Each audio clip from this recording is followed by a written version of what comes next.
Gun ownership is deeply ingrained in Canadian society. When I grew up, basically from the time I was a toddler, I was learning about guns, learning how to shoot. My father, I have memories of my father in northern Labrador taking me out hunting, and always firearms, snaring rabbits, things like that. I shot a moose every year for about 12, 14 years, just about. And I've since quit hunting. I'm a vegetarian. But, and I haven't shot in a long time. I took a hunter training course when I was going to school as a teenager. We went out in the woods, built lean-tos, slept outside, winter conditions. I shot all kinds of guns, long guns, handguns.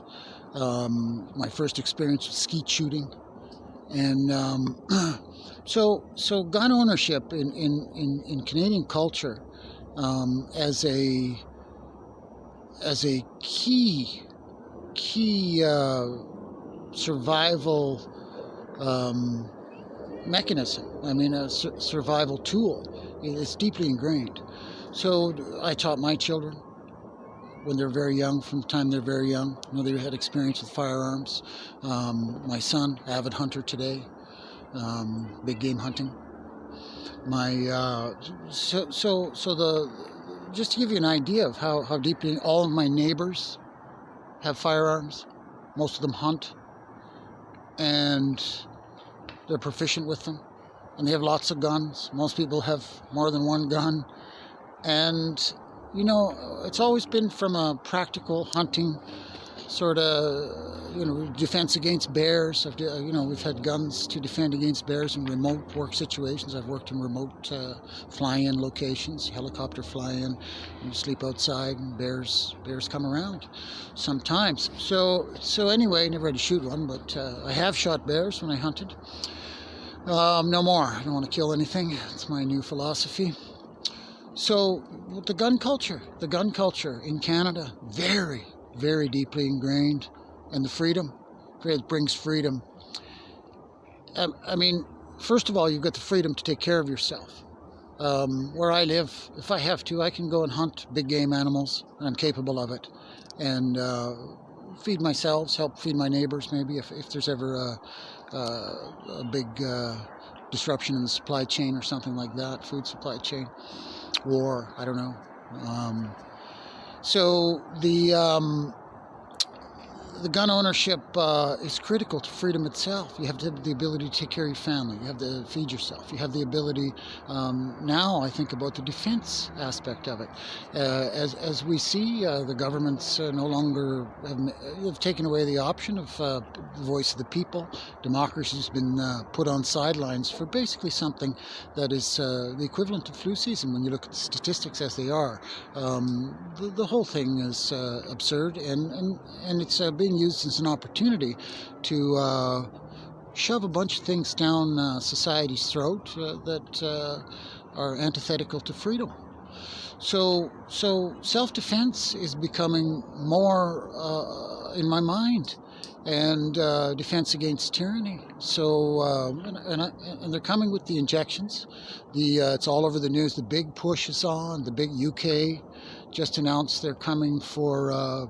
They've got as soon as tomorrow, and they're going to get the army involved. My goodness, what freedom, eh? Free, oh, we're free. Jesus, help us. So the self-defense aspect is coming into play. I'm talking to my neighbors about these things. I've got neighbors who will not, same as me, will not tolerate forced government medical interventions. I mean, these injections they're trying to shove down our throats. You got the guy in Ontario, the public health, unelected, just bought out, compromised people. They're on behalf of whoever's pulling their strings. So he came out saying that. I mean, you're not going to be able to go to stores, hospital, fly, whatever. They're getting these key actors to push this notion that we're slaves unless we submit to their forced, coerced health treatments, and a lot of people aren't going to stand for that here in this country. I'm one of them, grappling with when my moment comes to defend myself, and it's coming. If we don't get a grip on this peacefully, stand up and demonstrate. On my way to a demonstration now, about 45 minutes. So I've got just a couple short clips of me shooting my freedom guns, and I'm gonna get some more ammo and practice up, get my skills back in line. I was quite a good marksman when I was sharp, so I'm going to get sharp again. Get my family involved. My son's already there, but start making shooting. My wife, same thing. My spouse, get her shooting, and let's sharpen up our skills. And I note that my neighbors are similar. They when early on in this crisis, the ammo sales went through the roof here in Grand Prairie, Alberta, where I'm standing now, and they ran out of ammo in 2 days. So there's more now, and it's died down. But people stock up on these things around here, and there's a big freedom element here. So firearms, a very important part of freedom itself. You have to be able to defend yourself. You have to be able to provide for yourself. And we're going to hang on to that right here in Canada, at least as long as I'm breathing. Have a great day. Out.